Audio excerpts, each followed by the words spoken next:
Je vais sur quoi?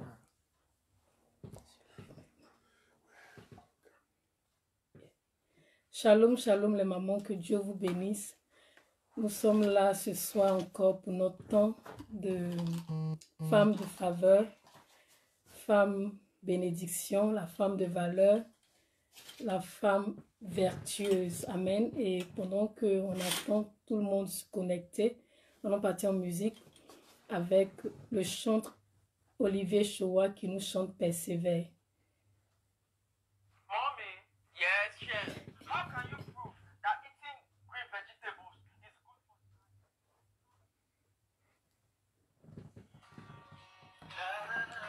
you? Alléluia.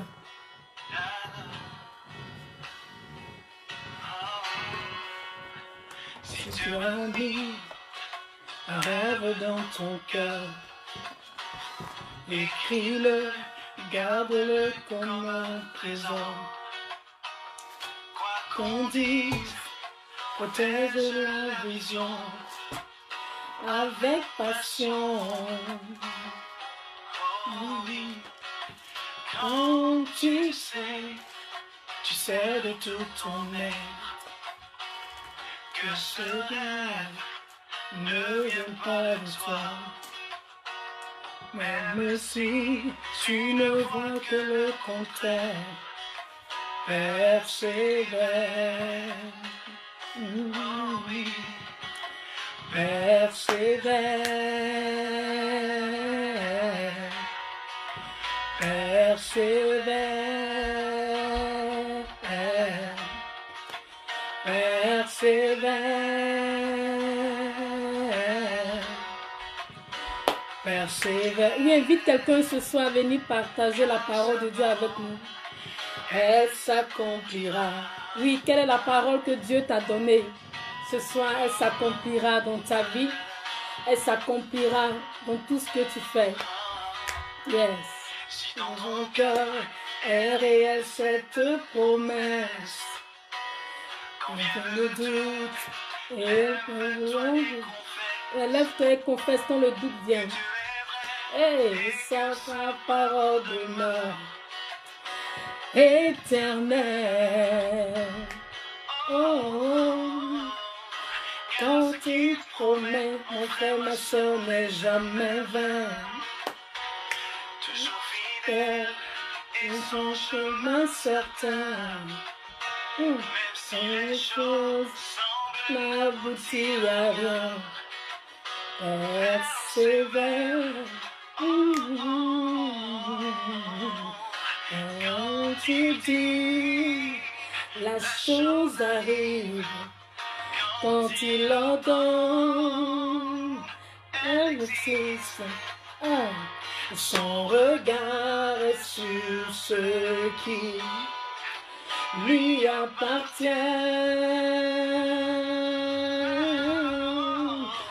Persévère. Persévère. Persévère.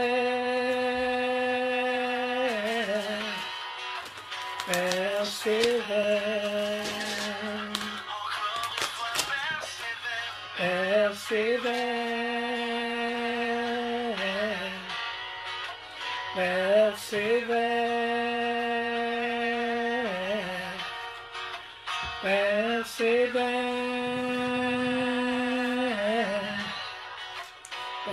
Persévère.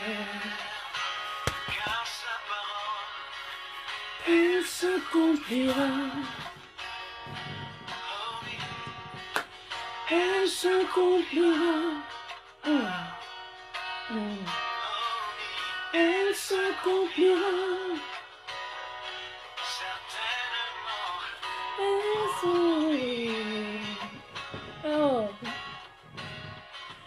Elle s'accomplira. Alléluia. Sa parole sur ta vie s'accomplira. Soyez encore les bienvenus les mamans ce soir. Nous sommes dans notre programme de femmes de valeur. Et je veux dire merci à Maman Diva, à toutes ces femmes dynamiques, ces femmes de valeur qui depuis lundi ont pris de leur temps pour nous enseigner, pour nous fortifier, pour nous exhorter à continuer cette marche avec le Seigneur, étant des femmes de valeur, ce que nous devons faire, ce que nous devons éviter aussi de faire. Amen. Je dis merci beaucoup à toute l'équipe, que le Seigneur nous bénisse et qu'il nous fortifie. Amen. Et ce soir, j'ai la grâce de vous donner un autre pan de la femme vertueuse, un autre pan de cette femme-là qui est dynamique, un autre pan de cette femme de valeur qui est la femme entrepreneur. Alléluia. Et aujourd'hui, je suis dans le livre de Proverbes 31 à partir du verset 23 à 25. Mais avant cela, nous allons situer le contexte de notre thème d'aujourd'hui. Donc, si tu es là, invite quelqu'un, invite une sœur qui est peut-être, qui veut entreprendre, qui ne sait pas comment faire étant chrétienne, elle se pose beaucoup de questions. Et après la présentation ou ma dissertation, on aura un temps de questions-réponses. Donc, si tu es là, tu peux nous envoyer ta réponse. Les mamans connectées aussi vont nous aider à répondre aux questions. Que le Seigneur nous bénisse et qu'il nous fasse du bien. Comme la Bible nous dit que nous ne connaissons qu'en partie, le Saint-Esprit va nous aider. Alléluia. Que le nom de Dieu soit béni. Je voulais dire que nous sommes dans un monde où le marché du travail est en perpétuelle évolution. Le salariat est de plus en plus considéré comme un modèle trop rigide qui empêcherait aux collaborateurs d'expérimenter tout leur potentiel. Donc c'est dans ce contexte-là que l'entrepreneuriat apparaît comme la voie de l'émancipation, comme la voie de la liberté financière, qui en revanche n'est pas de tout repos. Alléluia. Donc cela nous emmène à savoir qu'est-ce que l'entrepreneuriat. Amen. Qu'est-ce que l'entrepreneuriat? Et le dictionnaire Larousse me dit que l'entrepreneuriat désigne le fait de mener une activité dont on est soi-même l'initiateur ou l'initiatrice.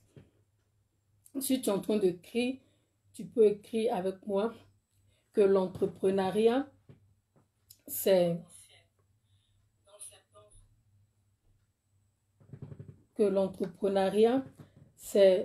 désigne ou c'est le fait de mener une activité dont on est soi-même l'initiateur ou l'initiatrice. Alléluia.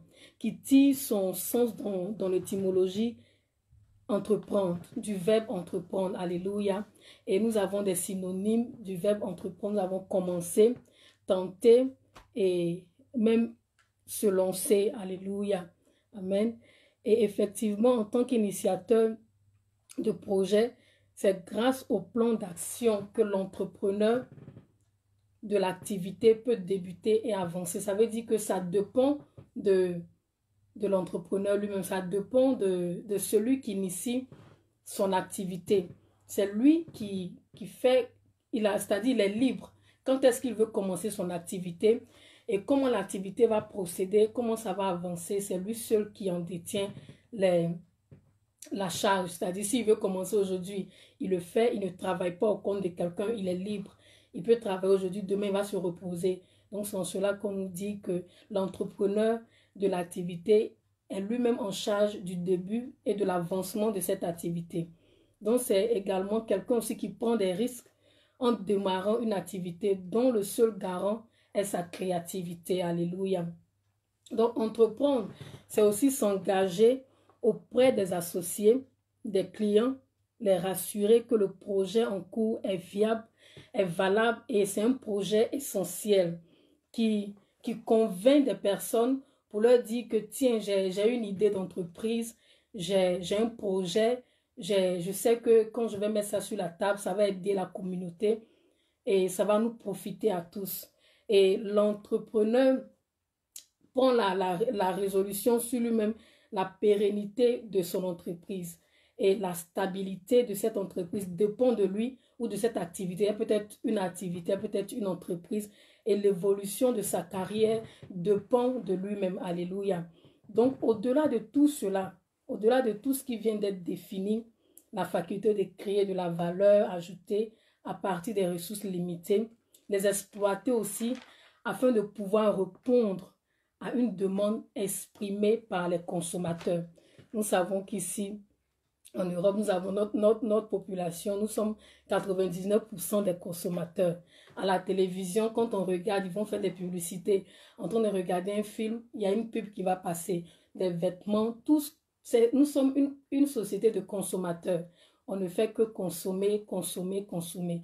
Donc, aussi longtemps qu'il y a des consommateurs, il aura toujours des idées, il aura toujours des activités, il aura toujours des choses que nous devons faire et présenter. Amen. D'où s'inscrit notre thème d'aujourd'hui, qui est tiré du livre de Proverbes 31 que je vais lire. Si tu as ta Bible avec moi, tu peux lire. Si tu as ton notepad, tu peux lire aussi. Alléluia. Et on nous dit ici au verset 23, on commence déjà par quelque chose qui est très intéressant.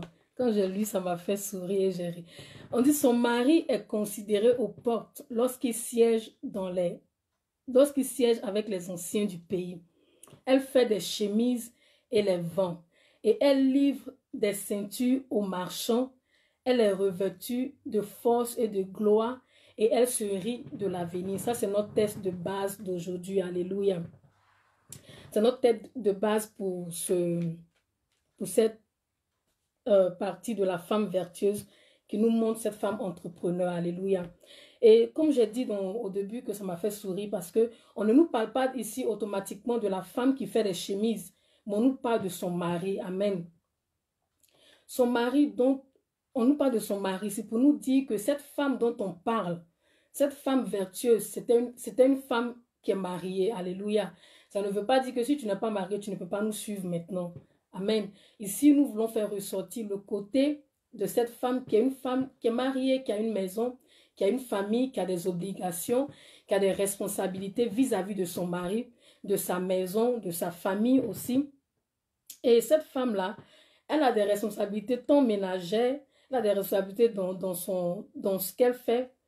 Mais on nous dit plutôt aussi, je ne sais pas si vous avez suivi quand j'ai dit que l'entrepreneuriat, ça nous emmène à l'émancipation financière, à la liberté d'expression, la liberté plutôt financière. Donc, ça veut dire que quand on entreprend, on peut aussi apporter ses idées, que ce soit dans la maison, même qu'on n'entreprend pas. Mais ici, nous prenons le cas de la femme qui entreprend, qui est entrepreneur. On me demandait entrepreneuse ou entrepreneur. C'est entrepreneur parce que nous parlons d'ici de business de l'entrepreneur. Entrepreneuse, ça a un autre sens. Amen. Ici, nous voulons faire ressortir la femme qui a une activité, la femme qui a une entreprise, la femme qui prend les devants. Généralement, quand on va entreprendre, on a l'habitude de voir les hommes. Mais ici, on nous dit qu'en tant que femme, tu peux aussi entreprendre. Ce n'est pas réservé à une qualité de personne désignée. En tant que femme, tu peux entreprendre. En tant que femme mariée, tu peux entreprendre. En tant que mère de famille, tu peux entreprendre. Alléluia. L'entrepreneuriat ne se limite pas à une personne donnée, ne se limite pas au sexe, ne se limite pas au genre ni à la race. Amen. Ne se limite pas à l'âge. Et ici, on dit que cette femme était mariée. Et l'entrepreneuriat, comme on dit, c'est une voie d'émancipation, une voie de liberté financière. Mais cette femme, son émancipation, sa liberté financière, avec tout cela, elle respectait son mari. Elle mettait son mari à la place qu'il devait avoir. Elle lui donnait l'honneur qui lui était dû en tant qu'homme. Elle respectait son autorité de mari. Et cela a toujours une cause, ça lui donnait la place qui lui revenait. Et cette femme-là, elle était la couronne de son mari. On peut le voir dans le livre de Proverbes 12 au verset 4. De telle sorte que, de la manière dont elle propulse son mari, les gens du dehors n'ont pas le choix que de le respecter. Alléluia. Les gens du dehors n'ont pas le choix que de lui donner la place qui lui revient. On nous dit qu'il siège avec les anciens. Il est considéré aux portes. C'est-à-dire, ce monsieur-là, quand on doit prendre des grandes décisions, il est parmi ces personnes. Pourquoi? Parce que cette femme-là, elle connaissait sa place de femme, elle était là pour aider son mari. Mais de nos jours, combien de femmes chrétiennes, à peine elle a une petite activité, c'est-à-dire elle devient la cheftaine de la maison. Elle se dit, oui, comme je contribue à 70%, toi et moi, nous sommes nous sommes même chose. C'est l'émancipation. Je suis libre financièrement, tu es libre financièrement. Donc, toi et moi, on peut jouer sur le même territoire. Alléluia. Mais en tant que femmes chrétiennes, nous devons comprendre que l'activité que nous faisons, que l'entreprise que nous avons, c'est pour mener l'émancipation, la liberté financière de notre famille, pas de nous seulement. Alléluia. Pas de notre personne, pas de satisfaire notre propre besoin, mais cela doit contribuer à l'avancement de notre famille. Amen. Et l'honneur que cette femme donnait à son mari, c'était sa couronne. Donc quand il partait quelque part, on l'identifiait par sa femme. Oui, c'est le mari de X. Oui, ça c'est le mari de tel. Ça c'est le mari de Y. Donc à telle enseigne que cette femme qui avait de l'influence, à cause d'elle, son mari prend automatiquement la position de cette influence et il est respecté. Ne soyons pas comme cette femme-là, qui le Seigneur bénit par une petite entreprise, où le Seigneur même veut voir ta fidélité, te donne déjà un petit bien pour voir comment tu vas gérer. Déjà, l'orgueil prend la place, l'humilité disparaît, et on pense que nous sommes maintenant les hommes de la maison. Certes, à un moment donné, tu es peut-être dans un couple, à un moment donné, l'homme ne peut plus faire sa part à 70%. Et c'est toi qui es maintenant en charge pour soutenir la famille. Que le Seigneur te fortifie. Mais cela ne fait pas que tu prends la place de l'homme. Alléluia. Quel que soit ce qu'il est, quel que soit ce qu'il fait, il a aussi son apport dans la maison. Que le Seigneur nous fortifie. Alléluia. Et on continue. On nous dit que elle fait des chemises et les vend. Amen. Elle fait des chemises et les vend. Si tu es là, il faut écrire et les vend. Parce que j'ai bien aimé comme ça a été fait. Elle fait des chemises et elle les vend. Cette femme-là, sûrement, dans notre monde aujourd'hui, si elle fait des chemises, soit c'est une grande couturière, elle est peut-être styliste, elle est peut-être modéliste, elle a une entreprise, elle travaille avec des gens. Parce que faire des chemises, elle ne peut pas faire ça seule. Elle a sûrement besoin de l'aide extérieure. Elle a sûrement besoin des gens avec qui travailler. Et cette femme-là, elle avait un don que le Seigneur lui avait donné. Elle avait des talents qu'elle utilisait avec ses doigts pour faire des confessions, pour faire des choses. Elle créait, c'était une créatrice. Elle pouvait peut-être mettre une chemise, mettre un petit logo ici ou créer des choses différentes. C'est-à-dire, Dieu lui avait donné ces choses-là. Et en tant que femme, Dieu nous a donné des talents. Dieu nous a donné, je crois que les mamans qui sont passées, j'ai suivi, tout le monde a vraiment pioché dans les messages, c'était vraiment intéressant. Donc si vous avez suivi les mamans précédentes, vous allez encore en trouver que nous avons des talents. Donc ça veut dire quand ça revient plusieurs fois, c'est le moment d'exploiter ces talents-là. C'est le moment de t'asseoir et de prendre conscience que tiens Seigneur, c'est vrai que l'année a commencé, c'est difficile, mais la Bible nous déclare que toute chose concourt bien de ceux qui aiment l'Éternel. Tu dois t'asseoir et faire un temps de rétrospection intérieure. Seigneur, je suis bien dans la cuisine, je suis bien au tricotage, je suis bien à faire les gâteaux, j'aime bien, comment on appelle ça, chanter, j'aime bien faire quelque chose, j'aime bien les enfants. Pourquoi ne pas ouvrir un atelier pour encadrer les jeunes filles, les enfants? C'est aussi une entreprise, alléluia. Et voir les dons et les talents que le Seigneur t'a donnés. Et cette femme était talentueuse. Dieu a mis en elle des talents et elle les utilisait pour faire des chemises. Alléluia. La Bible nous dit dans le livre de Daniel 2, verset 22, que Dieu a révélé les choses cachées, les choses qui étaient dans les ténèbres à Daniel. Donc si tu es là, que tu ne sais pas comment faire, prie, Dieu va te révéler le secret. Dieu va te révéler comment commencer ton entreprise. Dieu va te révéler les talents que tu as pour que cela t'envoie. Tu peux avoir un talent d'acteur. Tu peux avoir, je bénis le Seigneur pour Maman Diva et Maman Louisette. Elles ont des talents d'actrice, alléluia. Tu sais un talent, tu peux le mettre au service de Dieu. Tu le mets au service de Dieu. Si le Seigneur aussi te conduit de faire une académie pour apprendre aux gens comment faire, comment on appelle ça, le théâtre ou des petits sketchs de 5 minutes, ça bénit quelqu'un, la vie de quelqu'un est touchée et c'est le Seigneur qui est glorifié, alléluia. Donc cette femme-là, elle a peut-être prié le Seigneur, Dieu lui a révélé que voici les talents qu'elle avait. Et elle a mis ces talents-là au service de Dieu. Elle a mis ces talents-là pour faire quelque chose qui lui sera profitable. Amen. Et sûrement, c'était une femme qui était remplie de discipline. Alléluia. Elle était remplie de discipline. Parce que avoir une famille, avoir un business, ça demande beaucoup de discipline. Ça demande beaucoup de d'efforts physiques, mental, spirituel. Donc, c'est quelqu'un qui était correct dans tout ce qu'elle faisait. Et la Bible nous dit ici qu'elle faisait ces choses-là et elle les vendait. Amen. Généralement, quand on commence une entreprise ou on commence un petit business, on invite les gens de notre communauté parce qu'on doit impacter d'abord notre communauté. Et quand ils viennent, on a l'habitude de laisser nos sentiments prendre le dessus. En entrepreneuriat, il n'y a pas de sentiments. Il faut écrire, il n'y a pas de sentiments. Ce n'est pas qu'on n'est pas chrétien, mais c'est là le petit problème que nous avons. En entrepreneuriat, il n'y a pas de sentiments. La Bible nous dit qu'il y a un temps pour toutes choses. Il y a un temps où tu dois vendre, il y a un temps où tu dois faire les dons. Il faut écrire, il y a un temps pour vendre et puis un temps pour faire les dons. Alléluia. La personne va te dire, ah, la sœur là, elle est méchante. Elle vend un petit parfum. Elle me dit de ne même pas prendre, je vais payer après. Non, quand tu es en train de vendre, ma soeur, maman, si tu es en train de vendre, il faut vendre. Alléluia. Je me rappelle quand j'étais encore plus jeune et ma maman vendait la nourriture. Alléluia. Et quand j'étais dans son shop, quand les gens venaient, avec moi, tu achètes, tu manges. Je suis chrétienne, je suis chante. Quand je dois faire le don, je te fais, mais si tu viens acheter. Il faut acheter. Parce que généralement, ces mêmes personnes-là, demain, quand ton entreprise va tomber, ce sont les mêmes qui vont venir te dire, ah, la sœur là, elle pensait qu'elle allait prospérer. Elle a donné le crédit à tout le monde et aujourd'hui elle est tombée. Oh, ce sont les mêmes qui vont venir te casser. Donc, quand tu commences, il faut déjà mettre les bases.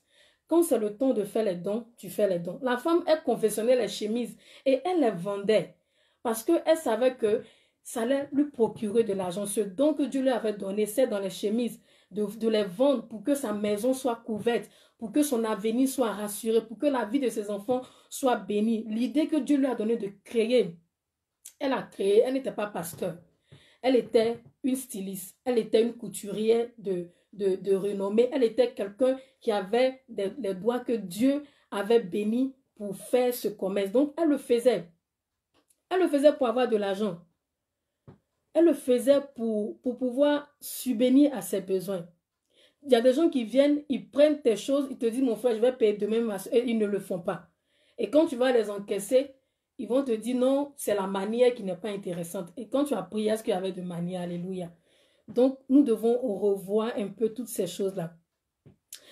Et elle faisait ces choses-là et elle les vendait. Elle les vendait pour promouvoir son entreprise. Et elle le faisait avec dévouement. Amen. Elle le faisait avec dévouement. Et la Bible nous dit encore, elle va plus loin, elle livre des ceintures aux marchands. Amen. C'est-à-dire, ça veut dire qu'elle avait des clients. C'était une femme qui était peut-être grossiste. Les gens venaient prendre chez elle et ils partaient vendre en détail. Donc, elle donnait la sûreté à ses clients. Elle assurait le confort quand ils étaient avec elle. La ceinture, si on fait sortir de son contexte ici, ça peut être une assurance. Ça dit qu'elle est en train de faire le marché, qu'elle est en train de demander les marchés. Elle va avec assurance. Alléluia. Elle a la confiance en elle. Que quand je vais aller vers ce marchand pour lui proposer mes ceintures ou mes chemises, je vais faire de telle sorte que la Bible nous dit que tout ce que notre bouche déclare aussi, ça agit. Donc, quand tu vas, ne va pas avec le manque de confiance en toi. Parce que quand toi-même tu viens parler de ton produit, il faut être sûr de ce que le produit fait. Amen. Alléluia. Il faut être sûr de ce que le produit fait. Gloire à Dieu. Tu ne peux pas venir présenter Jésus et tu es en train de tituber. Amen. Tu ne peux pas venir présenter un produit, tu ne connais pas la valeur de ce produit. Sûrement, quand elle partait, elle disait, tu vois, cette ceinture, elle est en cuir. Elle peut faire ceci, elle peut faire cela, elle peut durer 5 ans, elle peut durer 10 ans. Et même quand tu finis de l'acheter, qu'il y a un petit problème, si c'est coupé, tu peux me ramener, il y a une garantie là-dessus. Donc, cette femme-là, c'était une femme qui était sûre de ce qu'elle faisait, de ce qu'elle voulait. C'est-à-dire, quand elle partait sur le plan du marché, elle ne partait pas pour perdre. Elle partait pour faire le marketing. Merci pour la maman qui a écrit ça. Maman lui disait oui. Elle savait faire son marketing. Quand elle arrive, elle te dit, voici, mais toi, tu es en train de vendre. Tu dis non, je suis allée en Turquie, j'ai vu des gens qui étaient à la plage et puis j'ai acheté. Je n'ai pas encore essayé. Donc, essaie ma soeur. Si c'est bon, tu vas me faire signe. Non. Toi-même, tu essaies le produit d'abord avant de le mettre sur le marché. Alléluia. Donc, quand eux-mêmes, ils sont sûrs de ce que tu es en train de dire, C'est pourquoi on dit à les scammers. Le scammer, il vient de la manière, il va te convaincre, toi tu seras obligé d'acheter la chose. Amen. Donc, quand tu viens en train de faire ton entreprise, sois sûr de ce que tu es en train de donner comme message aux autres. Amen. Et elle aussi, elle avait des gens avec qui travailler. Donc, c'est important d'avoir des gens aussi avec qui travailler. Elle travaille avec les marchands, les chemisières, peut-être qu'elle travaille avec des grandes boutiques qui venaient prendre chez elle et aller mettre ça dans leur magasin. Elle avait aussi de la créativité. En tant qu'entrepreneur, nous devons être des hommes qui créent. Amen. Parce que quand il n'y a plus de créativité, quand la monotonie s'installe, ça devient difficile. La Bible nous dit qu'il y a un temps pour toutes choses. Tu peux peut-être en été, vous voyez ici, le marketing est tellement puissant dans les pays développés. Quand c'est l'été, ils vendent que des choses d'été. Quand c'est l'hiver, tu vas aller dans les magasins, tu vas trouver que des habits d'hiver. Quand c'est la période du printemps, c'est la même chose. Nous aussi, on doit copier ce qui est bien. Mais tu es en train de vendre la même chose, ça ne marche pas et tu perds, tu es dans la chose. Dieu t'a donné des idées. Il dit de renouveler notre mentalité. You need to renew your mind. Tu dois lire, apprendre, te cultiver. Ok, si j'ai fait cette activité ce mois-ci, ça ne marche pas. Qu'est-ce que je peux faire? C'est-à-dire tu dois être toujours en train de travailler, être créatif, être capable d'innover en permanence afin de promouvoir l'activité de son entreprise et rester compétitive face à la concurrence. Quelqu'un va me dire, oh, c'est vrai, les femmes vendent les vêtements, les femmes vendent ceci, cela. J'ai une entreprise comment on appelle ça? De clés USB, mais le marché est saturé.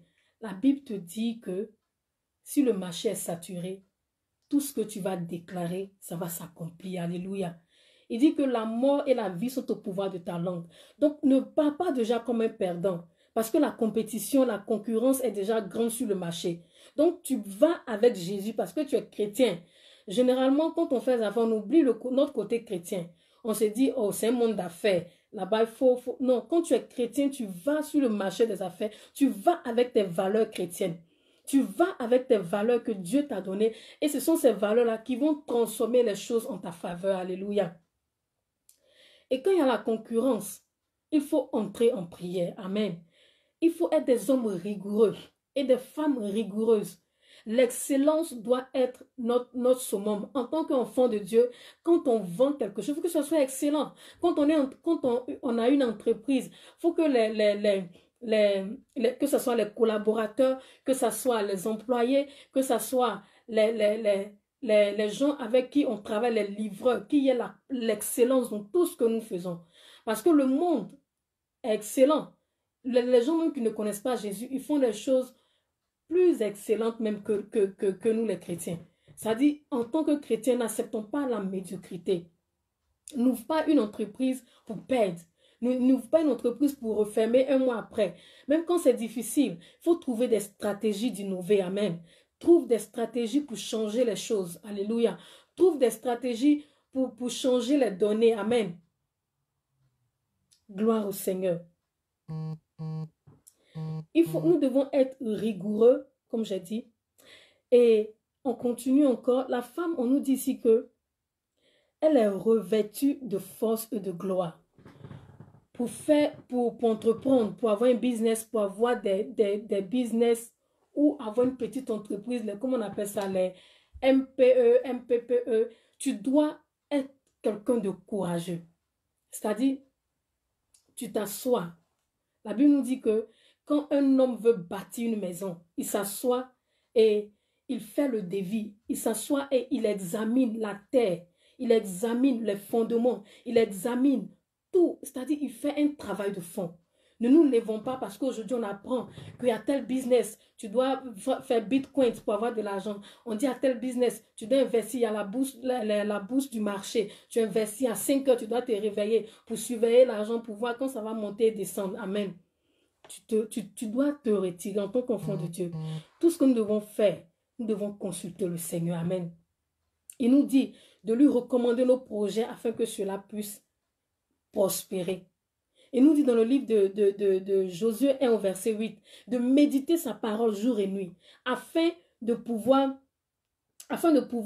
comment on appelle ça, prospérer dans nos études, dans nos études, dans nos finances, dans nos entreprises. Mais toi, tu ne consultes pas le Seigneur.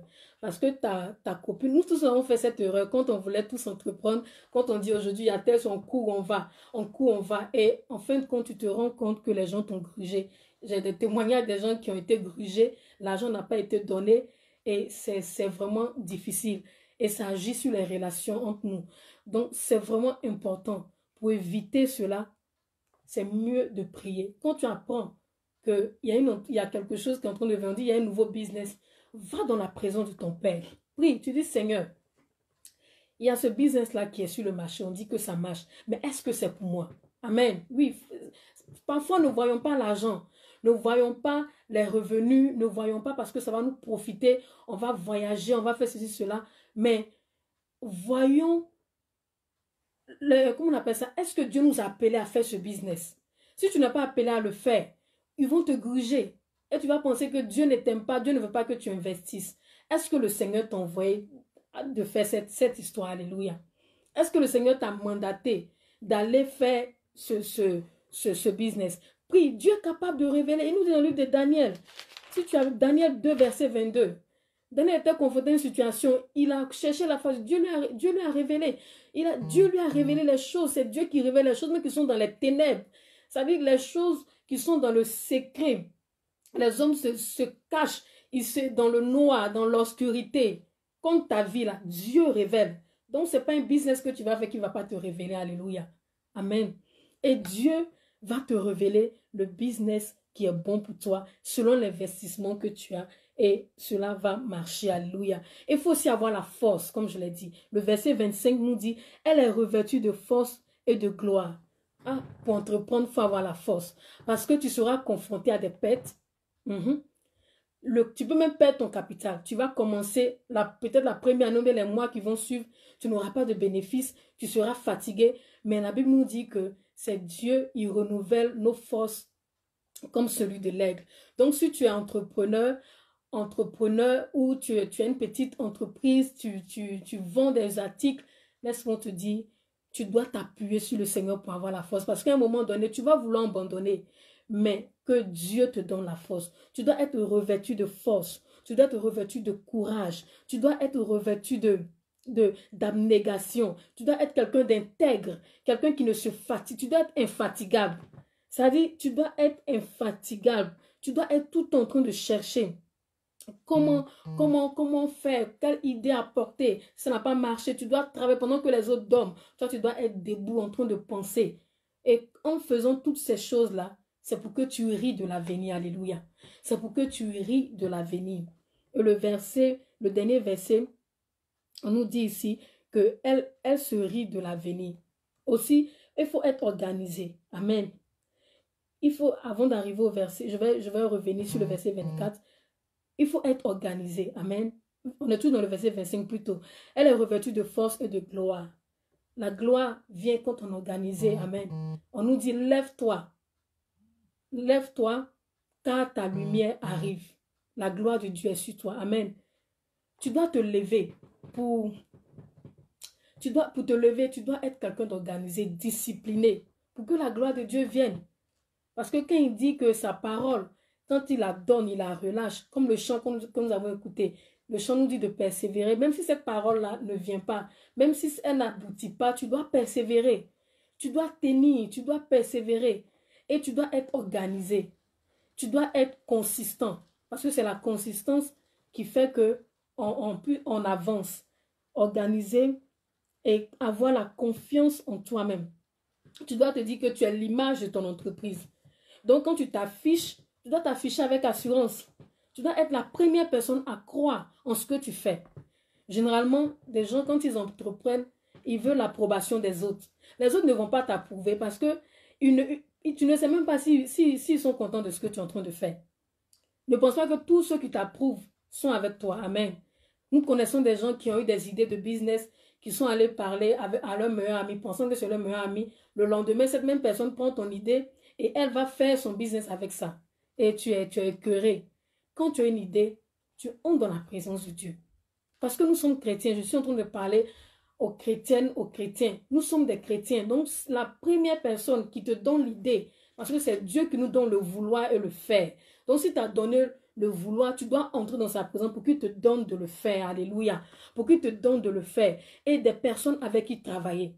Oui, Dieu donne. Il a dit à Gédéon, quand je devais partir en guerre, aller en business, c'est une guerre que tu vas affronter. Aller en business, tu vas en guerre parce que sur le terrain, c'est pas tout le monde qui est chrétien. D'autres utilisent leur Dieu pour pouvoir prospérer. D'autres s'appuient sur les chars pour pouvoir prospérer dans le domaine des business. D'autres s'appuient sur les carnets d'adresse. Mais toi, tu dois t'appuyer sur l'Éternel des armées. Alléluia. Et lui, en tant que chrétien, la prière doit être notre socle. Dieu me va te dire, comme il a dit à Gédéon, voici les hommes, je vais te donner un signe avec qui tu vas aller en guerre. Donc tu pries, Dieu te donnera le signe avec les personnes avec lesquelles tu vas commencer ton entreprise, commencer ton activité, afin que cela puisse prospérer. Alléluia. Et tu dois être un bon leader, avoir une force de persuasion et faire adhérer à ton entreprise, à ton entourage tes idées.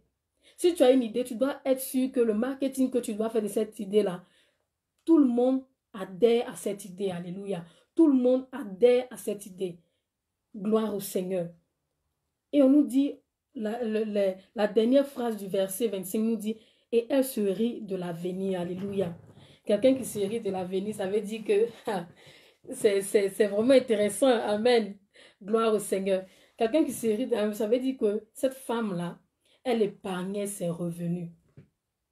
Elle, si tu l'as écrit, maman, elle épargnait ses revenus.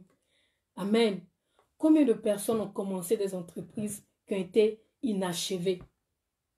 Ils ont commencé des startups qui n'ont pas été terminées. Pourquoi? Parce que à peine la personne a un petit revenu. Oh, ça fait 5 ans que je n'ai pas eu un Louis Vuitton. Je vais acheter le Louis Vuitton. Ça fait 1 an, je ne suis pas allée en vacances. Oh, je vais aller en vacances. Ça fait 1 an, j'ai pas fait ceci. Je vais utiliser cet argent-là pour aller peut-être au bout du monde, me faire du bien. Non. Quand tu commences une activité ou une entreprise, une petite entreprise qui sera une grande entreprise, que tu as des revenus, tu dois épargner. Tu dois épargner parce qu'il y aura des moments de perte, il y aura des moments de gain. Donc, quand la perte va venir, tu vas prendre dans tes revenus, tu vas prendre dans ton épargne pour boucher le trou. Mais dès que les bénéfices ou les revenus viennent, automatiquement, tu les utilises pour acheter les beaux vêtements, pour acheter les belles chaussures, pour acheter le beau sac, pour faire la vie que tu avais rêvé. Mais il y a un temps pour toutes choses, la Bible nous dit. Donc, quand nous commençons, donnons le temps. Le temps va venir où tu vas faire ces voyages-là. Le temps va venir où tu vas t'offrir ce que tu veux offrir. Mais pour l'instant, tu dois te focaliser sur l'entreprise que le Seigneur a mis entre tes mains. L'idée que Dieu t'a donnée et que tu es en train de faire prospérer, cette idée-là, elle doit te revenir et elle doit apporter des revenus qui non seulement vont bénir ta maison, mais bénir aussi le royaume de Dieu, bénir aussi ceux qui sont dans ton entourage, bénir aussi ta communauté, parce que c'est cela que le Seigneur nous appelle. Une entreprise chrétienne doit impacter le monde chrétien que nous sommes. Cette entreprise-là, elle doit bénéficier à la communauté chrétienne que nous sommes. Alléluia. Et surtout, de compter sur le Seigneur. Comme le psaume 127 nous le dit, que celui qui bâtit sans l'Éternel bâtit en vain. Amen. Même vous allez regarder aujourd'hui les principes qui sont dans la Bible. Les gens utilisent la Bible pour comment on appelle ça, à leur avantage pour faire avancer le business, parce qu'il y a des secrets qui sont dans la Bible. Il nous dit que celui qui bâtit sans l'Éternel bâtit en vain. Celui qui veille sans l'Éternel veille en vain. Donc nous ne voulons pas bâtir sans l'Éternel. Nous ne voulons pas bâtir en dehors de Dieu. Étant des enfants de Dieu, étant des chrétiennes, notre socle doit être le Seigneur. Notre valeur doit être le Seigneur. Et en tant que chrétiens, nous ne devons pas faire les choses de 2 poids, 2 mesures. On ne doit pas avoir 2 poids dans notre sac. Parce que quand on est dans une entreprise, on a une activité. Généralement, on achète peut-être, supposons qu'on achète l'article à 5 €. Et on veut vendre cet article-là à 100 € étant des chrétiennes. Sœurs, quand même, il faut penser au pauvre qui va acheter, à la personne aussi qui va acheter, comment on appelle ça, l'article. Et Dieu n'aime pas ça. Dieu n'aime pas qu'on soit des fraudeurs. Dieu n'aime pas que nous ayons deux poids, deux mesures. En entreprise, nous devons être vrais. C'est vrai qu'on veut gagner, mais gagner selon les principes et les valeurs que le Seigneur nous a donnés. Tu achètes un article à 2 pounds, tu veux le vendre à 20 pounds. Même si on dit que tu dois gagner. Où est ta chrétienté? Où sont les valeurs que le Seigneur t'a dit, l'intégrité? Cette femme de valeur, cette femme vertueuse, on la cherche, on ne sait pas où la trouver. Donc, revoyons ce côté-là. Quand on est dans le business, on doit gagner sainement. On doit faire notre concurrence sainement. Parce que c'est le Seigneur qui est notre appui. C'est le Seigneur qui est notre bouclier. Et c'est le Seigneur qui est notre force. Que le nom de Dieu soit béni. C'était l'apport que je voulais vous donner ce soir sur les femmes de valeur. Et j'ai 2 mamans, 2 sœurs, 2 servantes de Dieu qui ont bien voulu m'envoyer leur questionnaire. Et les questionnaires qu'ils ont envoyés vont pratiquement dans le même ordre. Il y a la servante de Dieu, bon, je veux taire son nom, je ne sais pas si elle est là, 2 servantes de Dieu, que le Seigneur vous bénisse pour votre apport que vous avez. Elle m'a posé une question, les deux questions sont dans le même ordre. Donc, si tu es une maman que tu es connectée, tu peux aussi répondre aux questions. Elle dit ceci: est-il normal pour une chrétienne de faire du business? Est-il normal pour une chrétienne de faire du business? Et je crois, et l'autre personne, et l'autre sœur m'a posé aussi la même question, mais avec un autre volet. L'autre sœur demande: n'est-il pas dangereux pour une femme mariée qui tient un ministère d'aussi entreprendre un business qui lui demande aussi beaucoup de temps à consacrer? Donc, ce que je vais faire, je vais contacter les 2 questions puisque c'est dans le même ordre d'idées et je vais répondre à ces questions. Ce que je voulais dire, c'est aussi peut-être une personne qui nous regarde, qui nous suit, qui a aussi cette préoccupation, qui se demande: tiens, je suis chrétienne, est-ce que je peux entreprendre? Est-ce que c'est normal en tant que chrétien? On nous a fait croire que le monde des affaires, c'est pour les païens. Est-ce que je peux entreprendre? Je viens te dire ce soir que Jésus n'est pas contre l'entrepreneuriat. Amen. Nous avons la parabole des talents dans le livre de Matthieu 25 au verset 24 à 30, où il a donné des talents à ses serviteurs quand ils partaient. Et il y a d'autres qui ont fui ces talents-là dans la terre. Il y a d'autres qui ont utilisé ces talents-là. Et quand il est revenu, il était même fâché. Il leur a dit, il a dit à celui qui a gardé, il dit: mais je sais que tu es méchant. Je suis allé enfuir mon talent dans la terre. Dieu nous a donné des talents pour pouvoir démontrer au monde que voici en tant que chrétien ce qu'on est capable de faire. Alléluia. En tant que chrétien, nous sommes la lumière du monde. En tant que chrétien, la Bible nous dit que le monde attend d'un ardent désir de voir la révélation des fils de Dieu. Donc nous, étant chrétiens, nous devons faire le business. En tant que chrétien, je t'encourage à faire du business. Le business, c'est juste une entreprise, c'est juste une activité comme tout autre. C'est comme être nurse, c'est comme être un infirmier, c'est comme être un chauffeur, ou c'est comme, je ne sais pas, être dans une entreprise normale. Sauf que tu travailles à ton propre compte, ou tu as un boulot qui te donne des revenus et tu prends ces revenus-là peut-être pour soutenir ton business. Donc, étant chrétien, il n'y a pas de, comment on dit ça? Il n'y a pas quelque chose qui t'empêche de faire le business. Le business, c'est une activité comme tout autre. Amen.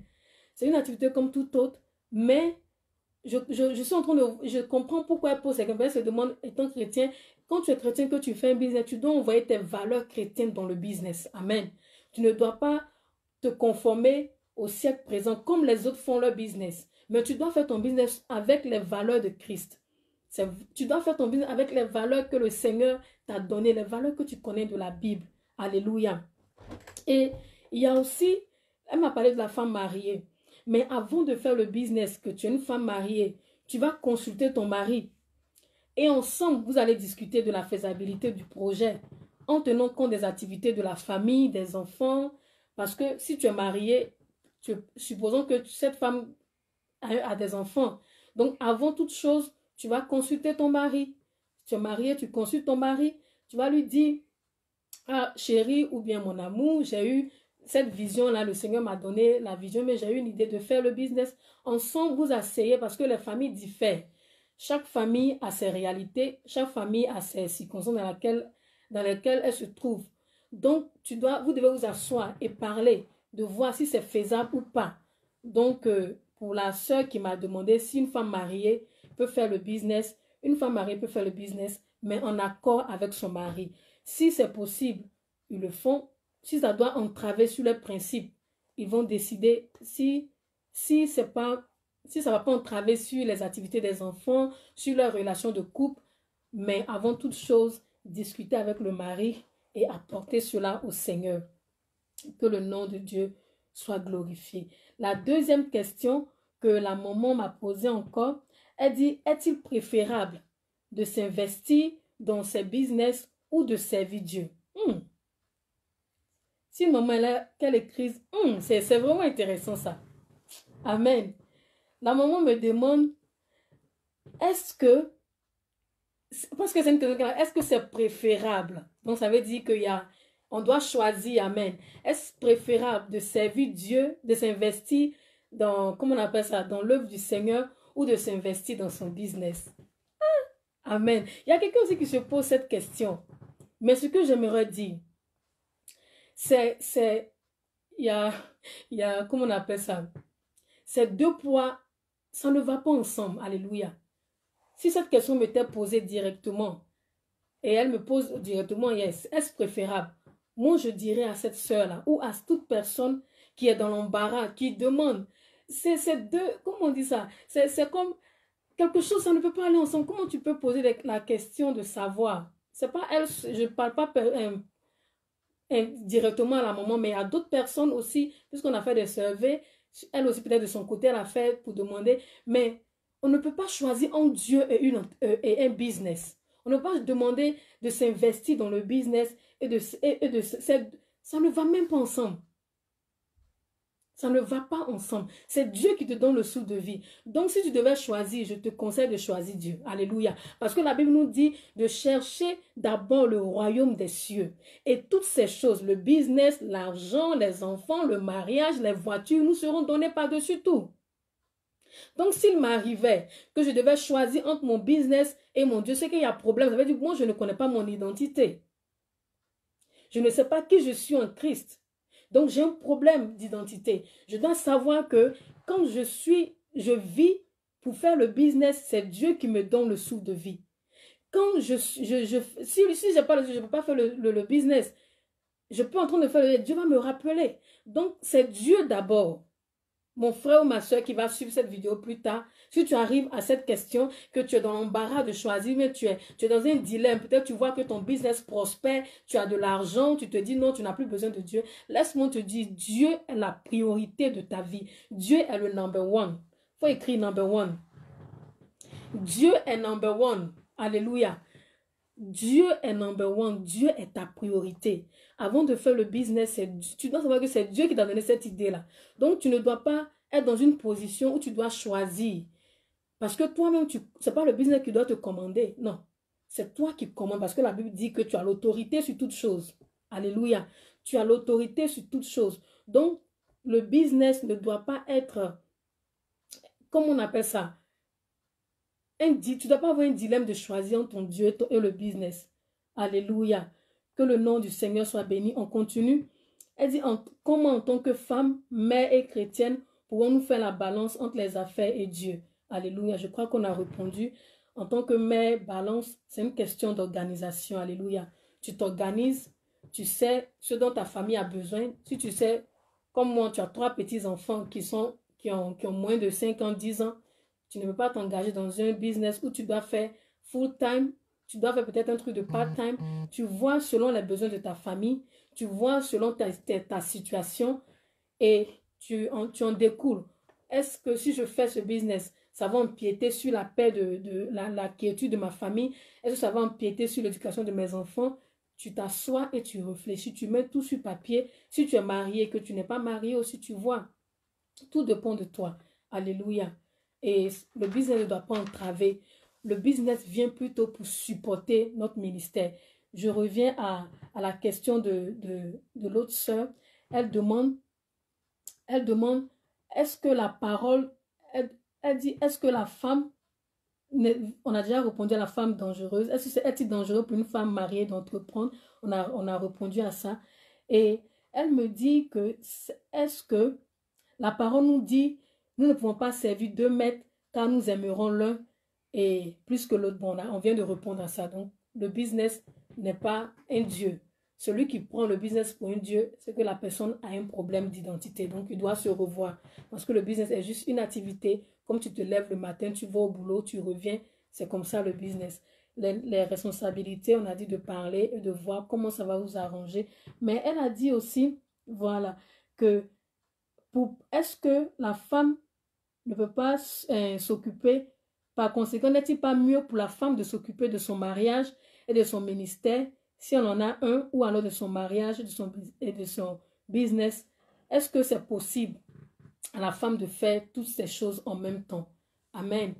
La femme est un être extraordinaire. Quand Dieu nous a créés, il nous a dit que, comment on appelle ça? Il nous a dit, nous sommes des aides. Des aides aux hommes, amen, à nos maris. Dans notre famille aussi, nous sommes des aides. Donc, la femme peut en train d'être en train de préparer, elle peut en train d'être chantée, en train de donner à manger un enfant. Donc, la femme est une personne qui est multidimensionnelle. Donc, ça dépend. La balance, c'est vous qui voyez. Mais le business vient en support à notre ministère, à notre vie de famille. Maintenant, si dans les analyses, il s'avère que c'est un problème pour ta vie chrétienne et famille, donc tu peux confier le business à quelqu'un. Tu peux confier le business si tu penses que tu ne peux pas. C'est vrai que tu as un business, tu ne peux pas. La famille te fatigue, tu as besoin de respecter tes responsabilités vis-à-vis des enfants, de ton mari et tout. Si tu veux, tu peux mettre quelqu'un dans ce business qui va le gérer pour toi, quelqu'un de confiance, et tu prends les comptes. Si c'est possible que tu peux manager tout, alléluia, que le Seigneur te fortifie, qu'il te donne la force et qu'il te revête de sagesse et d'intelligence pour pouvoir faire toutes ces choses.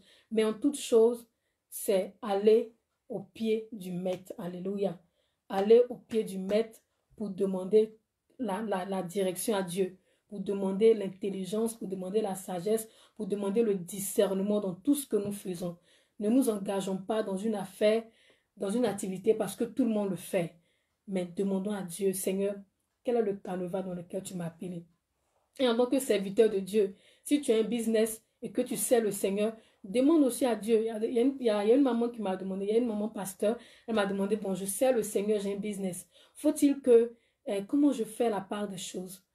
Dois-je laisser le business et servir Dieu? Ou comment ça se fait? Si tu as un business que tu sais Dieu, le business te permet de supporter ton ministère. C'est important. Je veux faire cette petite parenthèse en tant que servante et serviteur de Dieu. C'est important d'avoir quelque chose à côté pour servir ton ministère et pour soutenir ton ministère. Alléluia. Parce que les chrétiens que nous sommes, nous aussi on a été chrétiens avant de devenir des hommes et des servants de Dieu. À un moment donné, ils pensent que en tant que pasteur, tu dépends de leurs dîmes, de leurs offrandes, mais ils ne savent pas que en le faisant, c'est un engagement divin auquel ils sont en train de répondre. Beaucoup n'ont pas cette mentalité. Donc, voici la crise de Corona qui est venue. Pour ceux qui ne sont pas en Europe, qui sont en Afrique, on a vu comment ça a été difficile pour certains pasteurs de subvenir à leurs besoins, de faire. Donc, en tant qu'homme de Dieu ou bien servant de Dieu, tu as peut-être un boulot, c'est bien, mais aie toujours une autre source de revenus qui va t'aider quand la tempête va venir, qui va t'aider quand les fidèles seront. Parce qu'ici aussi, l'église a été fermée. Hein. Je crois depuis le 20 mars, on a arrêté les cultes. Donc, pratiquement mars, avril, mai, on en juin. 3 mois, nearly 3 months, on a la maison, on prie. C'est ceux qui savent que l'offrande ou la dîme, quand je ne donne pas un pasteur. Certes, c'est un homme qui va manger. Mais je vois que quand je donne, c'est à Dieu je donne et Dieu me bénit en retour. Donc nous-mêmes, les hommes de Dieu, nous devons croire au ministère en investissant dans notre ministère que Dieu nous a donné. Étant des servants de Dieu, nous devons d'abord nous-mêmes investir dans ce ministère-là afin que les autres nous suivent. Être un bon leader aussi, c'est ça. Donner l'exemple. Quand on dit de s'aimer, toi-même sois le premier, mais la première à s'aimer dans l'œuvre que le Seigneur t'a confiée.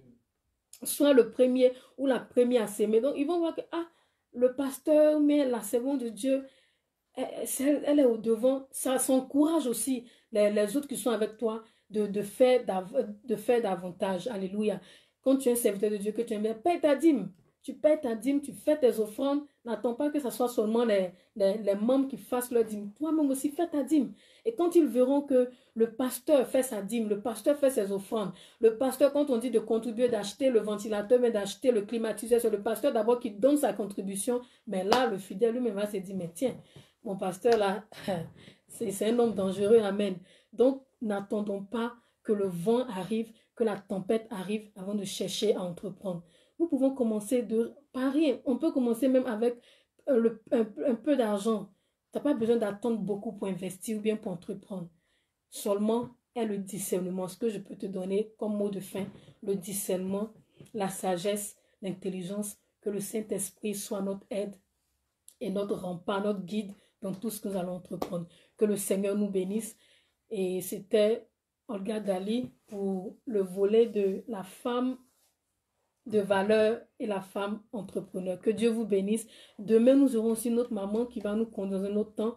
Donc, invitez beaucoup de personnes. Demain, il y aura encore un autre volet de la femme de valeur qui sera donné afin que nos vies changent. Tout ce que nous faisons ces ateliers, c'est pour que nous soyons fortifiés, pour que nous soyons raffermis dans notre foi et entreprendre. Jésus n'est pas contre l'entrepreneuriat. Que Dieu nous bénisse et bonne nuit à tous. Bye.